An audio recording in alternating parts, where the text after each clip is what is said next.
Hello everyone, I'm Sahil and welcome back to the channel. So as usual, it's time for my monthly financial update, and in this video we're going to go through that. If you want to find the Google spreadsheet, it will be on my Discord channel, and the Discord channel is linked down in the description below. So just go ahead, it's free, just come on and join in if you like to. We have very interesting discussions going on the different stocks and as investment as a whole. So yeah, with that said, let's hit it out.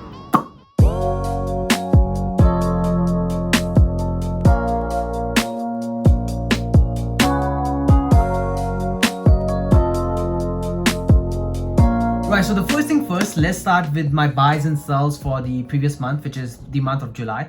And the first thing that I bought was Ping An Insurance Group. I bought another 500 shares of Ping An, which has brought my total share count at 1,000 shares with an average price of $83.60 Hong Kong dollars. So yeah, it's still down a lot by 18.48%. So I will be adding on to it, and I think it's at a very cheap price at the moment. Obviously they are having some problems with, like, they have Henan flood that has happened, and that will cost them some payouts. So yeah, that is one case. Their premium income is dropping because of the various reforms that are going on. Then China is deleveraging right now in their properties developer sector. So if all these things are putting pressure on Ping An stock price, so the property sector is deleveraging, right? And it's a problem for Ping An is because they have invested a lot, both in terms of debt and equity, into these companies, the other state-owned companies. So if they all default, right, then Ping An has to take a write down on those assets. So that's the reason Ping An has been dropping low. But in a long term, right, Ping An is definitely a very, very good company, and it's just going through a downturn right now. So I think in the future everything will get better again, and that is definitely gonna happen from, like, where Ping An is standing at the moment. So I'm definitely interested into buying more and more of Ping An as there's bloodshed in the street, right?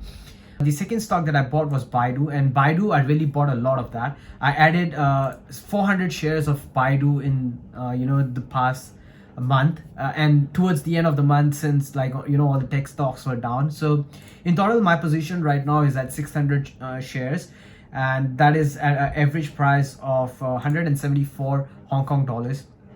And currently this stock is trading at 162 Hong Kong dollars, and that is it's still down 6.82% from my average price, and month over month it's down 7.15%. So this is again something, even though Baidu doesn't make I'm not down that much from my buy-in, but I still feel they are trading at a huge discount at the moment from their intrinsic value, and I really wanted to scoop up as many shares as I can during this period when it is so suppressed. And the reason they're spread, all the tech stocks are definitely suppressed from China, right, with all the things that is happening. But Baidu specifically, they are down because in March or so Archegos collapsed, and due to that collapse, right, Baidu saw a lot of downward pressure on the stock, and it fell by a lot. And since then it has been trading on within that range, and plus with the recent edutech and everything, the tech clampdowns from Chinese government, the entire stock market, Chinese tech stocks are going down. So Baidu is included into that. So they have seen a double down pressure. So that's why I was so excited to buy so much shares into Baidu at this point of time. And then we have Ping An Healthcare, the last stock that I bought, and I added a position of another 100 shares, bringing my total to 500 shares, and at an average price of 107 Hong Kong dollars. Now definitely I'm still down by a lot in this particular stock, 32%, and I completely agree that I made a mistake when I bought into Ping An, and it was at the peak. It was going up more, and I was just like, it was the time of euphoria, right? And I had a lot of FOMO with this particular company, and I made all my mistakes for that, but it's something that I cannot help. I should help, but I'm still learning on that. It's just that psychological thing, right, where when everything is going up, and then you are like, oh, everybody's so excited, so you just bring your money in. And I had a lot of cash after selling half of my position in BS and international holdings, so I wanted to deploy it into something, and Ping An Healthcare, which is Ping An Good Doctor. was a good opportunity as I thought about it. So I bought into it heavily during that time, and since then it has been dropping. So my first purchase was at I think 140 Hong Kong dollars, and since down I've averaged it down to 107 Hong Kong dollars, and I'm thinking of buying more because the current price is at like 72, and I want to, if it drops below 70 again, I'm gonna buy more. And even at this position, looking at what happens in the next few days. So yeah, that said, that is all of the buys that I did last month. Didn't sell anything. I'm particularly just interested into buying. I rarely sell any stocks if I do. So yeah, in the entire year, I think I've only done 2 sales, which is BS and International Holdings, which I took a lot of profit from. And then also the other company was AEM Holdings, which I have made a video for, like why I sold the entire position. That said, I also wanted to add JD.com. If you guys are interested, like why I didn't add JD.com, it's just because I bought for my dad JD.com at $271. So I didn't want to like add into my particular portfolio. I missed the opportunity when it went down to I think 238 Hong Kong dollars in the recent last week. So I missed the opportunity back then, and at that point of time I didn't have the money to do so. Now I have found some liquidity.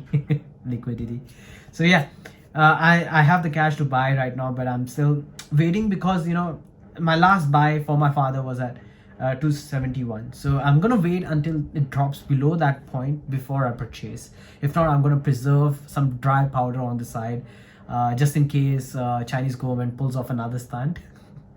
So yeah, I think that's about it. I'm also looking into buying AEG Energy Holdings because it's back down from its peak of $1.42. It's back down to $111, and my average cost is 1.06. So if it drops below that price, right, I might consider adding into this company as well. And it's actually quite a tiny position in my portfolio, and I want to increase some exposure into this. And with the carbon trading starting in China right now, there's additional costs into other fuels like coal and everything. So the fastest transition these companies can do is to invest into natural gas, which is what AEG Energy Holdings explores and drills out. So I think it makes a very good transitional fuel into renewables. Renewables takes a whole lot investments, and it's not so reliable like in terms of the energy production and usage and all those things, right? But AEG Energy Holdings again is a fossil fuel company, but natural gas is much more, you can transport it, you can make energy out of it, and there's a pretty good established infrastructure around it. So it makes a very good transitional fuel with how clean it is. All right, that being said, yeah, that is all. I also want to buy China Water Affairs Group if it drops. There's so much things to buy, right? But well, oh yeah, in terms of funds, so I also invested into funds. I think I mentioned it in another video, like maybe last month. So I bought Shaurus ISF Greater China stocks. So these are like basically all the big stocks from China. It includes Alibaba, Tencent. So I don't have exposure to that directly, but I wanted to get some, and so I'm using this. And it is also the only way I can invest my CPF money into Chinese stocks. So I went through this. I bought like $7,000 worth of this fund in the past 1 month since the prices were down, right? I'm down because I bought a bit earlier than the crackdown happened, the recent one, the edutech one. But yeah, anyways. Then we have PineBridge Asia small cap. So this is excluding Japan, all the small cap companies within Asia. And I think I've explained why I got into this fund as well. The carbon ETF, that I didn't buy. I don't believe I bought it last month. I think I bought it the month before. So yeah, I think I will cut this video now. Thank you for being with me. Until the next episode. Ciao.